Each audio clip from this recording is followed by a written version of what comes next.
You can have a seat. We are in Acts chapter 23. Acts chapter 23 tonight. And for those of you who have the U version of the Bible app or whatever, I did try to do a live thing. Now I heard that last week that it, for some reasons, it didn't. Well, you know what? It was here first service, and then somehow it didn't go on, and I went and edited it, and I don't know why it shut off because it shouldn't have. Anyway, so if you don't know what I'm talking about, don't sweat it. It's no biggie. Did you see it? Did you? Yeah, yeah. But I mean, right now, do you? Oh, yeah, yeah, yeah, yeah, yeah. Okay, good. So Acts chapter 23.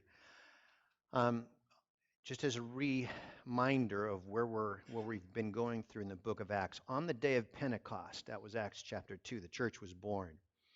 And it began with the Holy Spirit filling the believers, and then the apostles went out and began to preach, and the church grew. By Acts chapter 7, the church began to experience its first persecution. Stephen would die for his faith, and one of the main men behind the persecution was a fellow named Saul. But when Saul was headed for the city of Damascus to arrest and imprison and kill believers there, he was knocked off of his horse. He saw this bright light and he meets Jesus. We know Saul by his Roman name, Paul. By Acts chapter 10, the gospel did something strange. It began to reach Gentiles. And we've been talking about this over the last couple of weeks about what a key component this is, especially to the place we're at right now in the book of Acts. The early church, they were all Jewish, and they could not comprehend the fact that pagan, pig dog, heathen Gentiles could get saved. They just couldn't comprehend that. It was just beyond, it just would blew their minds. They just couldn't believe it. And yet, it starts with a man named Cornelius, a Roman centurion, and the gospel begins to go out to Gentiles. In Acts chapter 13, we began a section of Acts where we began to focus on the ministry of Paul and his various missionary journeys. The first missionary journey didn't start from Jerusalem. It started up north in Antioch of Syria, and Paul and Barnabas went around to the Galatian churches. In the second missionary journey expanded into Greece, dipped down to Jerusalem and back to Antioch. The third missionary journey did the same thing, going to Greece and all, and it kind of ends prematurely in Jerusalem, which is where we're at right now. We're in the city of Jerusalem.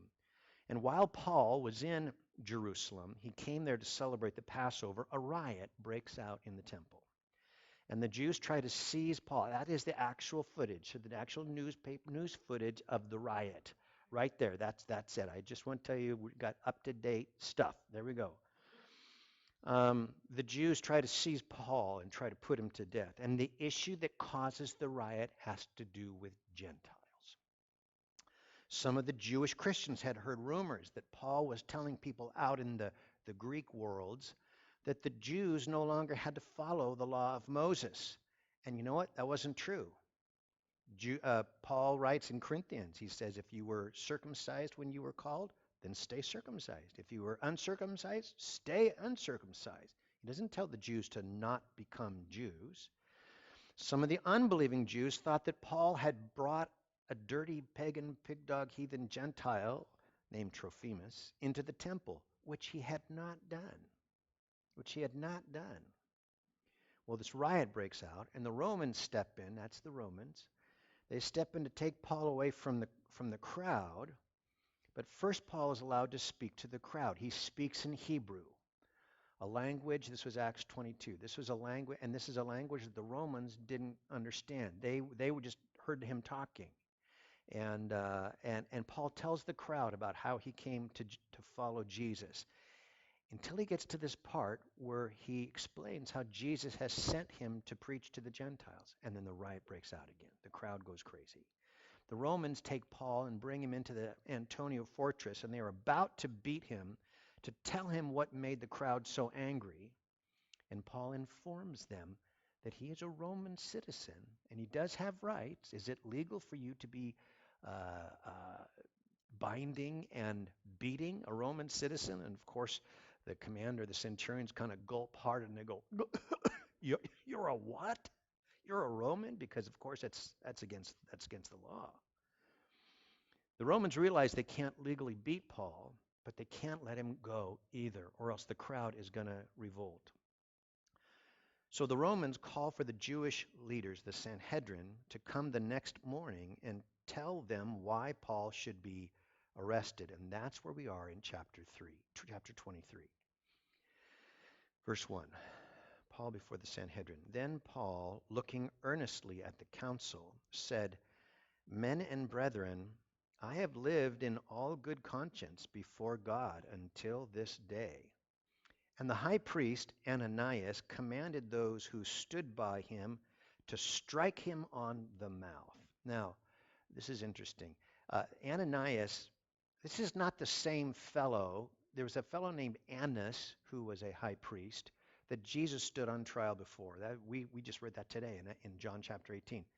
A different guy, not the same guy. This fellow, Ananias, was high priest from the years 48 to 59. In AD 52, which is about 5 years before where we are right now in Acts chapter 23, because we're around AD 56, 57. In AD 52, he was called to Rome to answer charges of being cruel to the Samaritans, and he was later acquitted. This Ananias was known as a brutal man, and he cared more about Rome than he did his own people. He was a kiss up to the Romans kind of a guy. That was his reputation. In the year AD 66, about 10 years from now, the war will break out between the Jews and Rome. This will be the final revolt, the Bar Kokhba revolt, I think it was called. That's where they ended up at Masada and all that kind of stuff. But in AD 66, when this breaks out, Ananias gets worried because he's been known as a guy who's like this with Rome.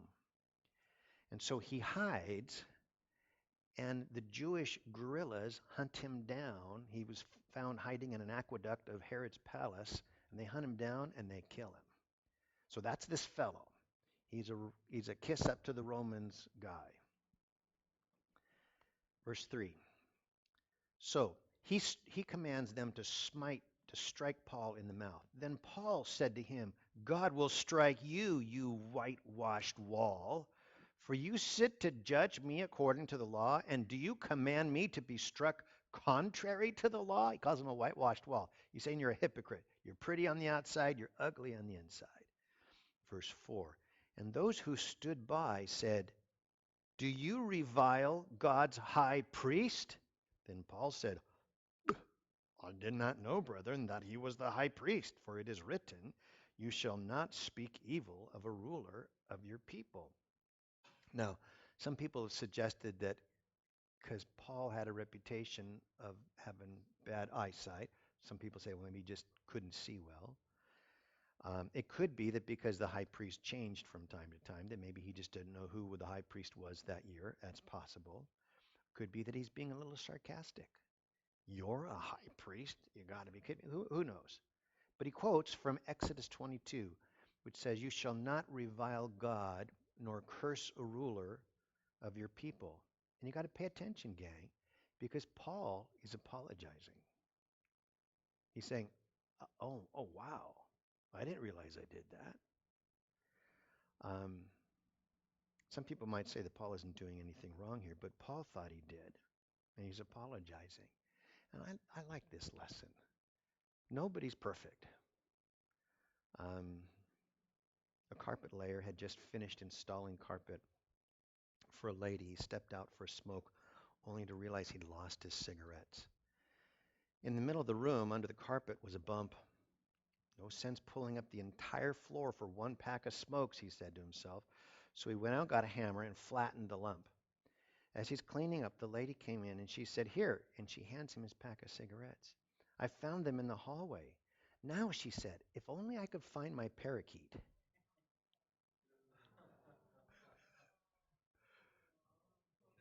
That's bad. Is that bad? It's like,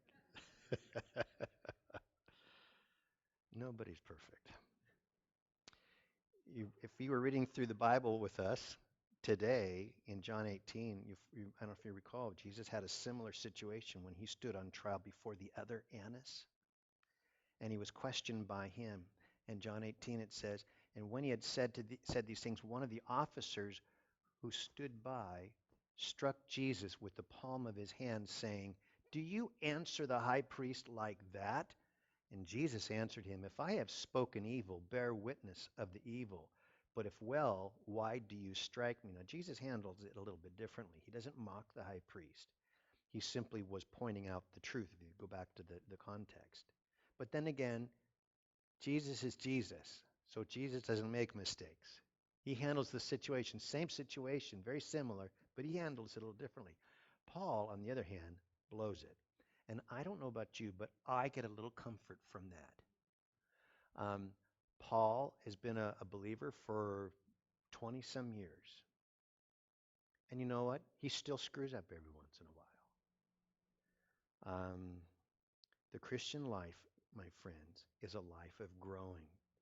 It's a life of becoming more and more like Jesus. You don't arrive. You don't, go forward at a crusade or raise your hand in church and everything's different and you're perfect from that point on. No, you're going to be greatly disappointed if you think that's the way it is. Um, it's a walk. It's a day to day. You're never going to completely arrive until the day that comes that you're going to be with Jesus. We sang it tonight. Paul writes in Philippians 1:6, being confident of this very thing, that he who has begun a good work in you will complete it until the day of Jesus Christ. God has begun a good work. He will keep at it. You got to keep at it too. You got to keep walking with him, working with him, letting him change you. So it's okay that you screw up every once in a while. It's not okay. Pastor Rich said it's okay if I screw up every once in a while. Let's go screw up tonight. No, no, no, no. That's not what I meant. But nobody's perfect. Verse 6. When Paul perceived that one part, he's standing here in front of this Jewish leadership. There's 70 of them, Sanhedrin. When he perceived that one part were Sadducees and the other Pharisees, he cried out in the council, "Men and brethren, I am a Pharisee, the son of a Pharisee. Concerning the hope and resurrection of the dead, I am being judged." And when he had said this, a dissension arose between the Pharisees and the Sadducees, and the assembly was divided. For Sadducees say there is no resurrection and no angel or spirit, but the Pharisees confess both. Now, he says, I'm being judged because of the hope and resurrection. Well, just to be honest, the reason that the crowd has revolted is not because of that. It's because of the Gentile thing. That's the reason they're all upset. But Paul sees this group, it's like half of them are Republicans, half of them are Democrats. It's kind of like that. It's not too different like that. And he brings up an issue that actually is a part of the issue, and that's the resurrection, because he wouldn't be preaching to the Gentiles if Jesus hadn't rose from the dead. So he's not fudging on this. There's truth to this. The Pharisees were the more theologically conservative. They're the Baptists of the group. They believed in the whole book. They believed the entire Old Testament was inspired by God and authoritative. They believed in miracles. They believed in angels, and they believed in a resurrection from the dead. That's the Pharisees. And I don't mean to offend you, but if you are a Calvary Chapel person, we tend to lean on that side. We're the Pharisees in a sense because we believe the Bible. We believe the whole thing. We believe the whole book. That's why we're that's why I was running into a friend on my walk the other day, and he's a pastor in a different church, and I was sharing how I just finished the book of Obadiah on Sunday, and he was just chuckling and said, "Oh, you're in the minor prophets," and he's a Bible teacher. He gets it. He's a good guy. But that's not a typical book that people will listen to on Sunday morning, but we believe in the whole book. That's why we teach through the whole book. The Sadducees were the liberals. They were the And I don't mean to be offensive, but nowadays some of the old mainline denominations, the Episcopals, Methodists, where they've kind of lost their edge and they no longer believe in the authority of the Scriptures. The Sadducees, well, they believed in the authority of the Scriptures, but just the first 5 books. They just believed, Genesis, Exodus, Leviticus, Numbers, and Deuteronomy. Those are the only things that are worth reading. The rest of it's all just fluff. They do not believe in miracles. They do not believe in the resurrection. And that is why they are sad, you see. You have to say this every time you teach on this because then people will remember why they're called the Sadducees, because they didn't believe. They didn't believe. The priests and the high priests tended to be Sadducees. The leaders in the temple were Sadducees. And so, Paul sees this group standing in front of him. And it's kind of like he's saying, look, I'm a Republican, and I'm on trial today because of the Republicans. And then the Republicans all say, well, he was probably a good guy, that we should listen to him, And then the Democrats go, no, and it's the same kind of a thing. There's nothing new under the sun. Nothing new under the sun. Verse 9, then there arose a loud outcry, and the scribes of the Pharisees' party arose and protested, saying, we find no evil in this man, but if a spirit or an angel has spoken to him, let us not fight against God. Now when there arose a great dissension, the commander, fearing lest Paul might be, this is the Roman commander, fearing that lest Paul might be pulled to pieces by them, commanded the soldiers to go down and take him by force from among them and bring them into the barracks. So Paul has struck a nerve. And the arguing gets so fierce that the commander, who doesn't understand Hebrew, because they're probably doing all this in Hebrew, and all he can see is that they're going crazy again, and they're starting to reach for Paul and pull at him, and the other side's pulling at him, and things are getting a little bit heated. And so, since Paul is a Roman, remember, he's been reminded that Paul is a Roman. Then his Roman instincts kick in, and he says, I got to save the Roman. And so he doesn't know what's going on. And so he sends in the troops to rescue Paul, which is a good thing. Verse 11. But the following night, the Lord stood by him and said, be of good cheer, Paul. For as you have testified for me in Jerusalem, so you must also bear witness at Rome. I think we have to be careful about how we portray Paul sometimes.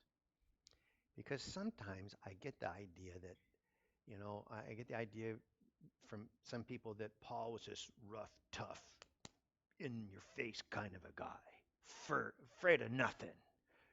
I'm gonna eat nails for breakfast. Yeah, and I'm gonna punch. I don't care if he's 5 feet taller than me. I'm gonna punch him in the nose. I'll show him who's what. And that's kind of, we get that idea that's the way Paul is. But I can only think of one reason why Jesus would say this to Paul. Because it has hit Paul and he is terrified.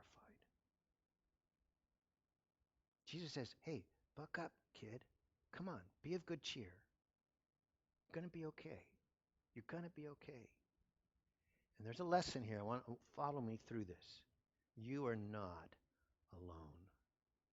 Because it doesn't make a difference whether you're Paul or not. You too are not alone. And I think maybe Jesus would want to say something like this to some of us. Be of good cheer. Paul had a similar experience. I don't know if you remember back in Acts chapter 18 when he was in Corinth, the first time he was in Corinth, and he had been preaching, and after a couple of weeks, things got heated again. And Paul's beginning to think, oh no, am I going to get beat up and left for dead again? And Acts 18 verse 9 says, then the Lord spoke to Paul in the night by a vision, do not be afraid, but speak and do not keep silent. For I am with you, and no one will attack you to hurt you, for I have many people in this city. And Paul went on and stayed in Corinth for another 18 months. It was okay. The Lord was with him. Paul will again have this experience in Acts chapter 27. We won't be there for a couple more weeks. When his ship is caught in a horrible storm, and they've been adrift for many days. We don't know how long, a couple of weeks maybe. Haven't been eating for a couple of weeks. They've been fasting, and Paul speaks to the passengers in Acts 27.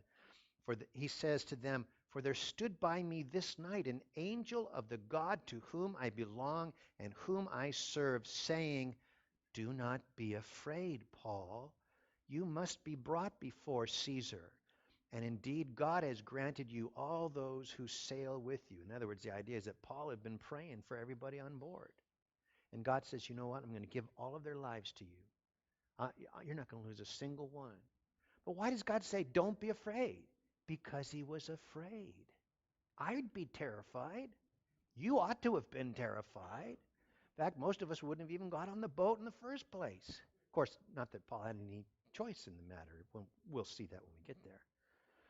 You're going to see the same thing happen again at the end of his life when he writes to Timothy in the last letter that Paul writes. 2 Timothy 4, he says, he's talking about what has recently taken place in Rome, because he'll have been in Rome. And he says, "At my first defense, no one stood with me, but all forsook me. May it not be charged against them. But the Lord stood with me and strengthened me, so that the message might be preached fully through me, and that all the Gentiles might hear. Also, I was delivered out of the mouth of the lion." Be careful of thinking that Paul was fearless, because different times in his life, I'd have to argue with you and say you'd be wrong. But the only thing is, the difference between Paul and me sometimes is that Paul let God speak to him. And God said, "Don't be afraid. Don't be afraid." There are times in life when it seems that we're all alone and life is heading for a tragic ending. Now, sometimes that just isn't true. Some of us are so, I learned a word a few years back, so depressogenic. Do you ever use that word? Depressogenic? Have you ever used that word? Come on, you're about the only one in the room that might have used that word. Depressogenic, somebody who is preoccupied with certain negative life situations that all they can do is, it's a broken record. All they can do is think about this bad thing that's happened. And they just play it over and over and over, and they're just so depressed because of all of this stuff. And you know what? Sometimes it actually is a bunch of baloney. Sometimes we aren't as alone as we think we are, and there are actually people out there wanting to help us, but we kind of push them off because we don't want their help. Well, sometimes we're not as alone as we think we are. But there may be times, friend, where indeed we are alone. Just like Paul. David knew times like this. In 1 Samuel 30, it says, "Now David was greatly distressed, for the people spoke of stoning him, because the soul of all the people was grieved, every man for his sons and his daughters. But David strengthened himself in the Lord his God." Sometimes there isn't another person to encourage you. That doesn't mean it's the end. David encouraged himself in the Lord. David wrote in the Psalms, Psalm 27:10, "When my father and my mother forsake me, then the Lord will take care of me." Now, we don't really have any record of his parents disowning him. So I think it's a little bit of don't go there. That's not really what he's saying. But he's saying, even if my parents disowned me, God would take me up. God would care for me. When Shadrach, Meshach, and Abednego were thrown into the fiery furnace, they were not alone. Nebuchadnezzar said, "Look," he answered, "I see 4 men loose walking in the midst of the fire, and they are not hurt. And the form of the 4th is like the Son of God." When When Daniel was thrown into the lion's den, he wasn't alone. He spoke to the king afterwards. He said, "My God sent his angel and shut the lions' mouths so that they have not hurt me because I was found innocent before him. And also, O king, I have done no wrong before you." Isaiah wrote, "When you pass through the waters, I will be with you, and through the rivers, they shall not overflow you. When you walk through the fire, you shall not be burned, nor shall the flames scorch you." Beloved, you are not alone. You just aren't. You are not alone. You just aren't. God also says to Paul in verse 11, "You must also bear witness at Rome." Paul's life isn't over just yet. Jesus still has things for him to do. And when you think about this, Jesus telling him that he's going to go to Rome, you have a little bit of a glimpse into how God has been guiding Paul. Paul had written to the Romans just a few months prior to this. On his journey, he's on the third journey. The last time he passed through Corinth was when he wrote the book of Romans. And to the Romans, he wrote this. This is just a few months before this time. This is just a few months ago. Paul wrote this to the Romans. Now he's writing to the Romans, to the Christians in Rome. To the Christians where? In Rome. He writes, "Now I do not want you to be unaware, brethren, that I have often planned to come to you, but was hindered until now, that I might have some fruit among you also, just as among the other Gentiles. I am a debtor both to Greeks and to barbarians, both to wise and unwise. So as much as it is in me, I am ready to preach the gospel to you who are in Rome also." He had this stirring up. He wanted to go to Rome one day. Towards the end of the book, in Romans 15, he writes this. "But now, no longer having a place in these parts," because he's been in Corinth, he's ready to move on. He says, "And having a great desire these many years to come to you," to who? To Rome. "Whenever I journey to Spain, I shall come to you." Now, Spain's on the other side of Rome. Okay, so he's not even going the right direction. But he says, I'm actually, to tell you the truth, I'm actually planning on going to Spain. I'm just going to stop by you on the way. "For I hope to see you on my journey and to be helped on my way there by you, if first I may enjoy your company for a while.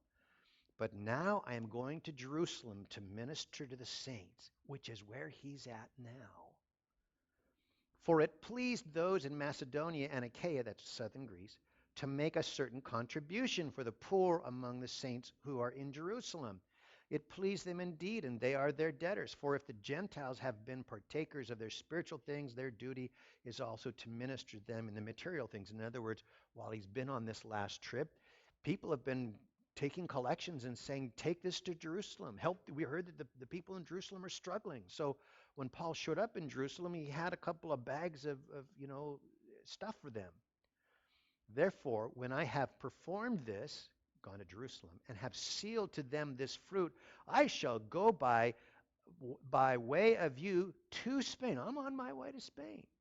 "But I know that when I come to you, I shall come in the fullness of the blessing of the gospel of Christ. Now I beg you, brethren, through the Lord Jesus Christ and through the love of the Spirit, that you strive together with me in prayers to God for me, that I may be delivered from those in Judea who do not believe, and that my service for Jerusalem may be acceptable to the saints." Months ago, he knew he was heading into trouble. And so he was sending letters off to Rome saying, "Pray for me when I'm going off to Jerusalem, because I pray for me. Pray that I'll be delivered from them," which, by the way, is still working. He's still being delivered from them by those silly Romans. "That I may come to you," he says, "with joy by the will of God, and may be refreshed together with you. Now the God of peace be with you all. Amen." So Paul had this longing to go to Rome one day. And I would suggest that this longing that he's had for months has been from God. David writes in Psalm 37:4, "Delight yourself also in the Lord, and he shall give you the desires of your heart." I do not believe that this means that you just wish for whatever you want. I want 4 Mercedes and a new swimming pool and a big screen. I want me a 90-inch 3D. What's those new ones? Those 4X, 4K TVs. And I want, and that God will give me those things. No, no, no, no. He says, when you delight yourself in God, God will give you the desires in your heart. So that as you're seeking Him, and He's the one that you delight in, the desires themselves in your heart will come from God. And so God's been stirring this up. He's been giving Paul the desires for Rome. And now Jesus confirms. He says, you must also bear witness at Rome. And now Jesus says, Paul, get out your passport, buddy. You're heading for Rome. Now, I got to tell you, it may not be the way he planned on going, but he'll get there. He's not going to use his normal travel agent. He's going to be going courtesy of the jail boat to Rome. You know, he's going to have a little extra company, and he'll be having some chains on him. And it won't be quite the timing that he had in mind either, because we're going to see that Paul will actually spend a year or so in Caesarea in prison before he finally gets shipped off to Rome. So it's not the way he was hoping. It's not the timing he was hoping, but the whole desire was to get to Rome. And you know what? God's going to get him to Rome. He's going to get him to Rome. You see God's work in this, don't you? I do. This is how God works. Delight yourself in the Lord, beloved. And sometimes the things in your hearts are the things that God has given you. Verse 12. And when it was day, some of the Jews banded together and bound themselves under an oath, saying that they would neither eat nor drink till they had killed Paul. Now there were more than 40 who had formed this conspiracy. They came to the chief priests and elders and said, we have bound ourselves under a great oath that we will eat nothing until we have killed Paul. Now you, therefore, together with the council, suggest to the commander that he be brought down to you tomorrow, as though you were going to make further inquiries of him. But we are ready to kill him before he comes near. Now, this group, these fellows, says they bound themselves with an oath. They've promised. They've sworn. They've got a double dog dare. They've got a triple dog dare. They're not gonna eat anything, eat nor drink until they had killed Paul. The lesson I want to think about, I'm calling it intensely wrong. These 40 men are going to enter what we would call a fast, not a slow, but a fast. A fast. They're not going to eat any food until Paul is dead.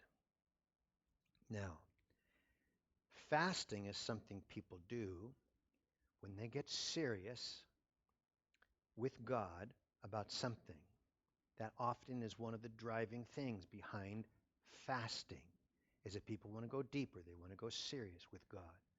When David's young infant son became sick, David therefore pleaded with God for the child, and David fasted and went in and lay all night on the ground because he was praying, God, heal my little baby. And he fasted. When Jehoshaphat was faced with this huge army that was invading the land, 2 Chronicles chapter 20, verses 3 and 4, Jehoshaphat feared and set himself to seek the Lord and proclaimed a fast throughout all Judah. And Judah gathered together to ask help from the Lord, and from all the cities of Judah they came to seek the Lord. We're going to see in a couple weeks on Sunday morning the people in Nineveh, when they hear Jonah's message, they will fast. In fact, they won't even let the animals eat. They're going to be fasting. It's about seriousness. Jesus hinted that fasting was something that could enhance, I think that's an okay way to say it, that could enhance a person's prayers. He said this after he cast a demon out of a child, a demon that nobody else was able to cast out. He said in Matthew 17:21, however, this demon, does not go out except by prayer and fasting. You think that possibly there are things in your life, places you're not going to go, things that you're not going to be able to do unless you take this challenge and consider fasting. Giving up lunch. And how hard is that? It's hard. It's really hard. I get so hungry. I'm like that commercial. I showed that commercial a couple of weeks ago about you're not yourself when you're hungry. I'm just like that. I turn into Betty White or Abe Vigoda. I mean, I'm just so grumpy.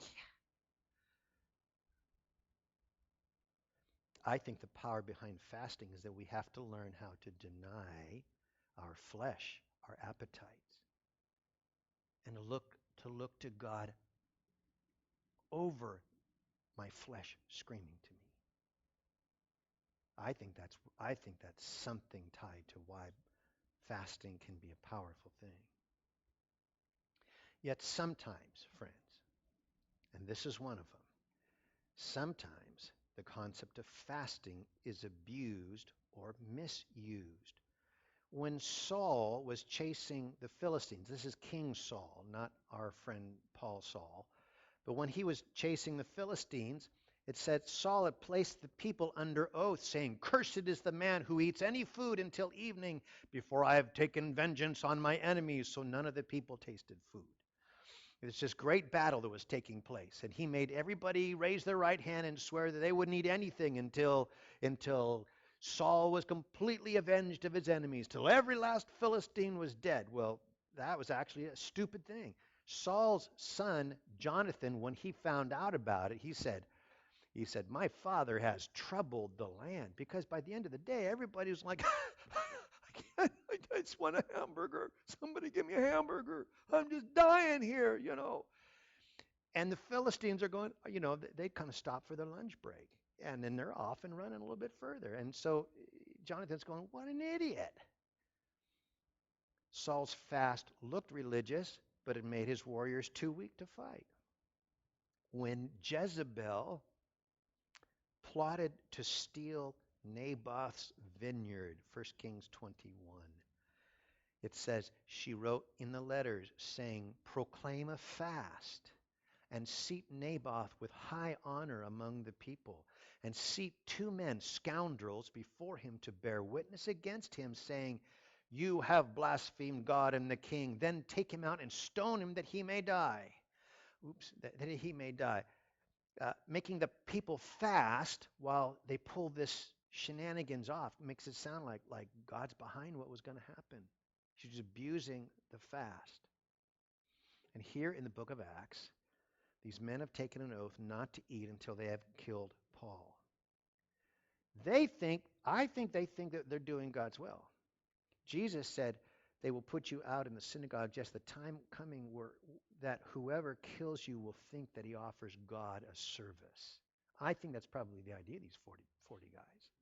I think they're doing something to help God out, is what they think that they're doing. Sometimes we can make the mistake, friends, of thinking that intensity makes everything right. Sometimes you can be intensely wrong. And you see that with these guys. Oh, we're going to fast, God. Oh, yes, because we want you to bless killing Paul. Are you kidding me? Are you kidding me? Verse 16.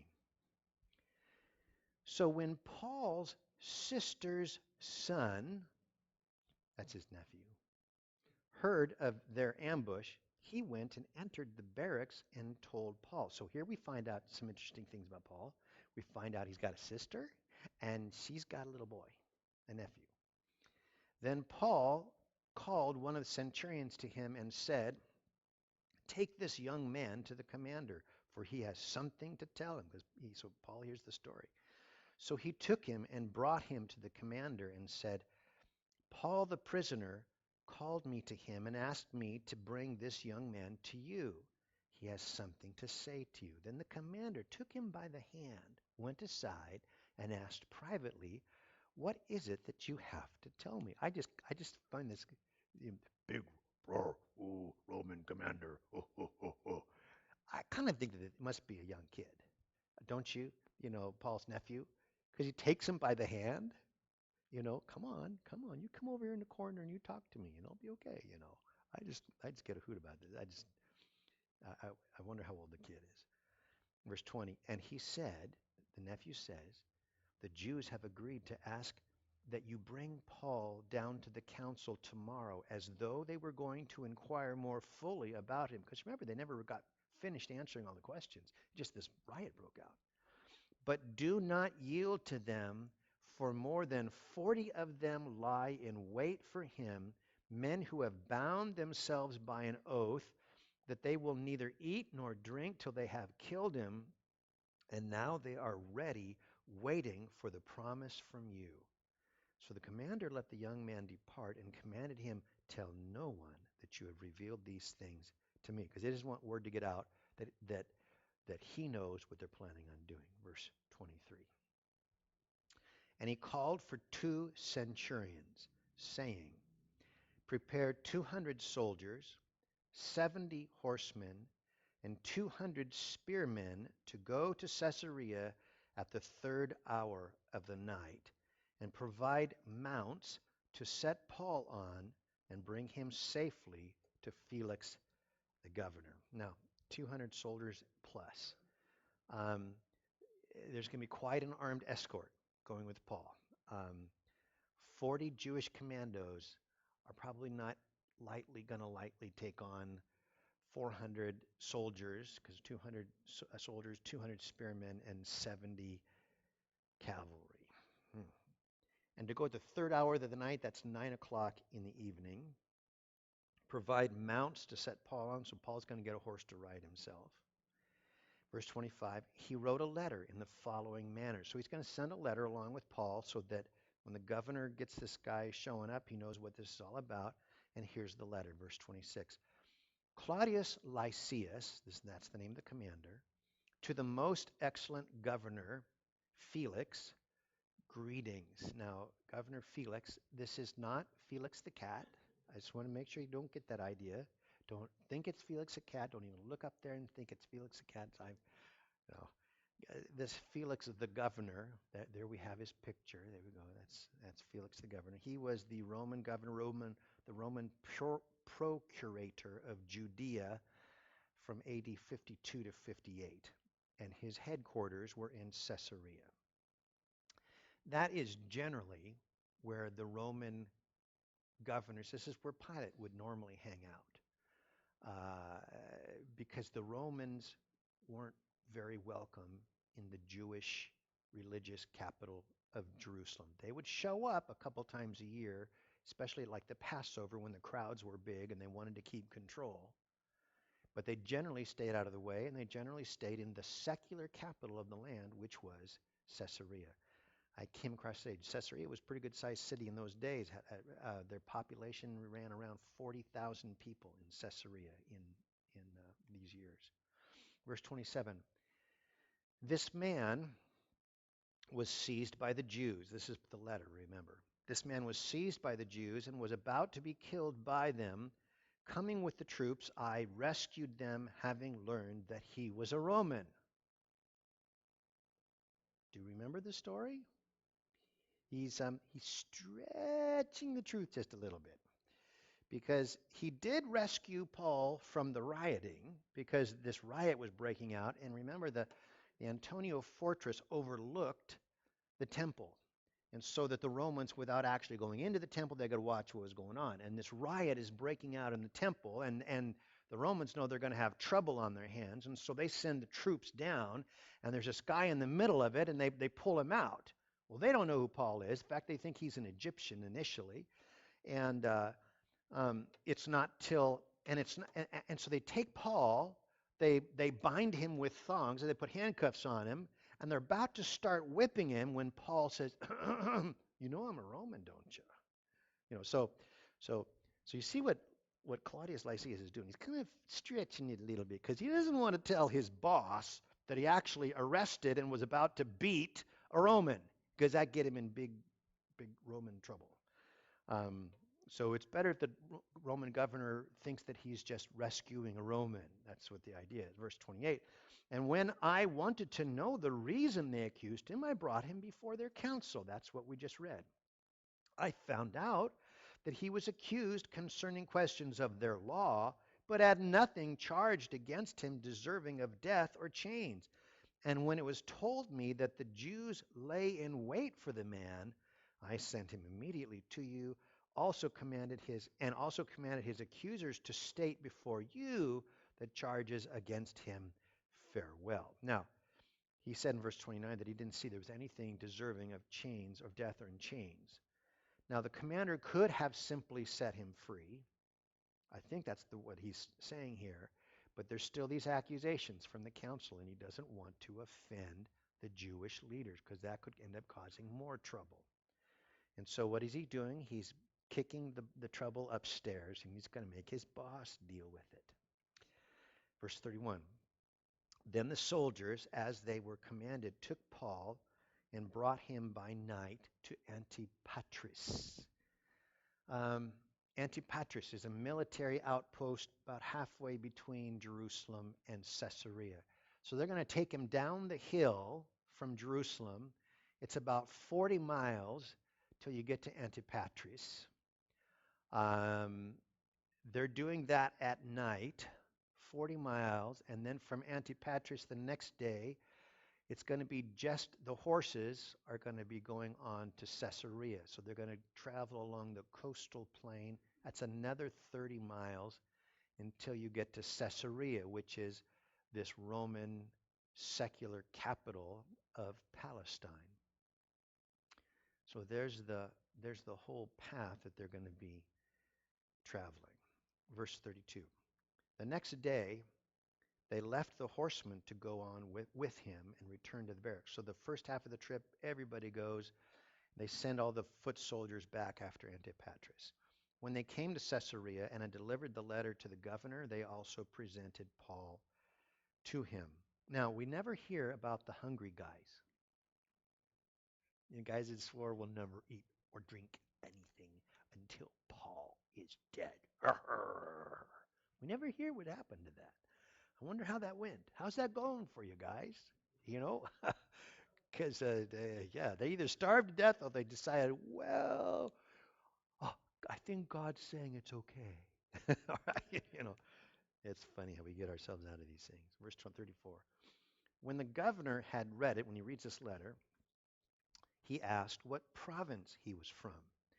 And when he had understood that he was from Cilicia, that's the region of Tarsus where Paul is from, that's up north, he said, I will hear you when your accusers also have come. And he commanded him to be kept in Herod's praetorium. Now, he asked what province he was from. This is a technical thing the Roman law required. This is a part of the interrogation to make sure that the governor indeed has jurisdiction over the matter. And apparently, there could have been a choice of where the case could have been held. Cilicia was at this time not a full Roman province. They could have had the court case held there at Tarsus, which was the capital there. But because it wasn't a full province, Caesarea actually would be an okay place for them to hold the trial. And so lest he offend the Jews because he could really tick them off and say, well, we just sent him to Cilicia. You got to show up there. Ha, ha, ha, ha. He doesn't do that. He's going to send notice that we have Paul here in Caesarea. You can come down here and present your case. And it says he commanded him to be kept in Herod's praetorium. This would have been the palace, Herod's palace, built by Herod the Great at Caesarea. If you've been to Israel, anybody here been to Israel? Then you've seen this. This is at Caesarea. Herod built a palace that extended out into the water. For years, they didn't know what this was. It's only like the last 15 or so years that they finally realized that this was Herod's palace. Some people were, at one point, they were telling everybody that they just had created these fishing pools for some reason out into the water, when actually these are the foundations of Herod's palace. This is one part of it, and actually then it extends way back into here, because there's an area of the floor back here that they uncovered a little more recently, where they found a tile floor indicating that this was the room where the Roman guards would interrogate the prisoners. So this is where Paul initially was kept. There would have been rooms underneath, jail cells underneath, and this is where Paul is going to be kept until these trials begin to take place. And Daniel, why don't you watch the volume? I'm going to play it. Well, the last few minutes, I've got to mash together a couple of clips from Israel. So. In this section, we're looking at part of the reason they called Herod the Great. He was not a great personality, really didn't have a great personality. Actually, we usually say that it was better to be Herod's pet than his king. He had very serious personal issues, we will speak about it later.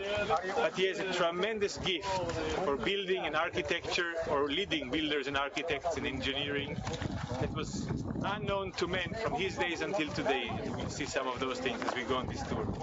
Herod's main capital was in Jerusalem, where he has a palace, where the temple was going on. He built a magnificent temple over there. But Herod was not content with having one palace. So he built, and in Jerusalem in the winter it was pretty cold, so he built winter palaces in Jericho. And that was not enough. So he built another palace in Samaria. And guess what? That was not enough. So he builds a mausoleum with a palace in case he dies, that he'll have a comfortable rest right outside Bethlehem, a place called Herodian. That is not enough.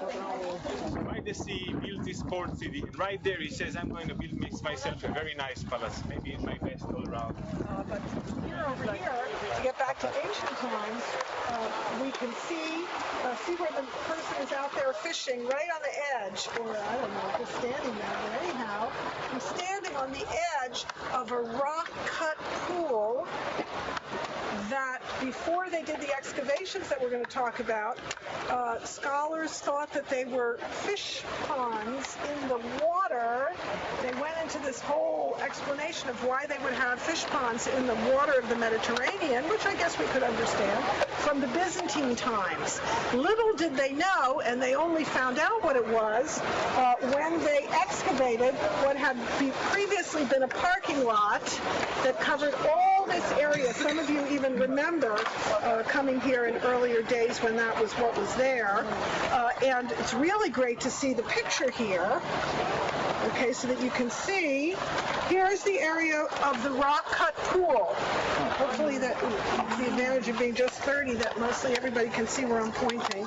This is the area of the rock-cut pool, and then as we go this way, if you look behind me, you can see some of the columns.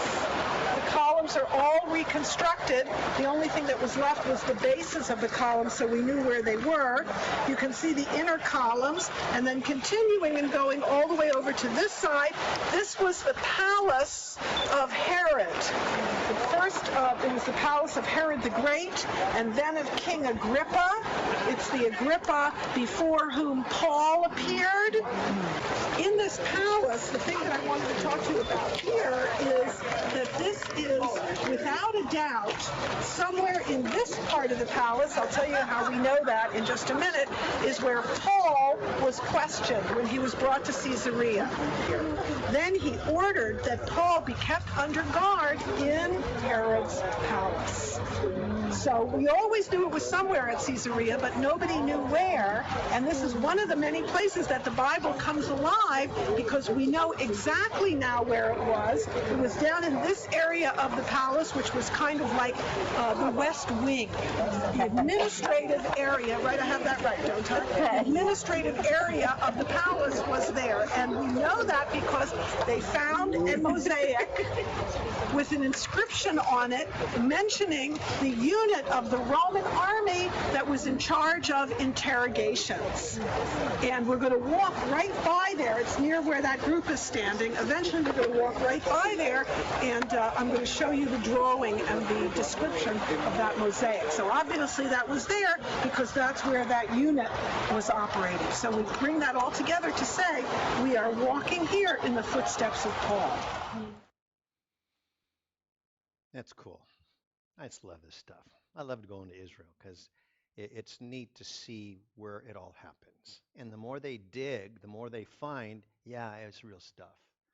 You know, it used to be years ago, people would say, oh, there was no such person as Pontius Pilate because we don't see any record of him in history. And then a few years back, when they were excavating this same area, Caesarea, they found they overturned one of the seating stones in the amphitheater, and there's Pontius Pilate's name.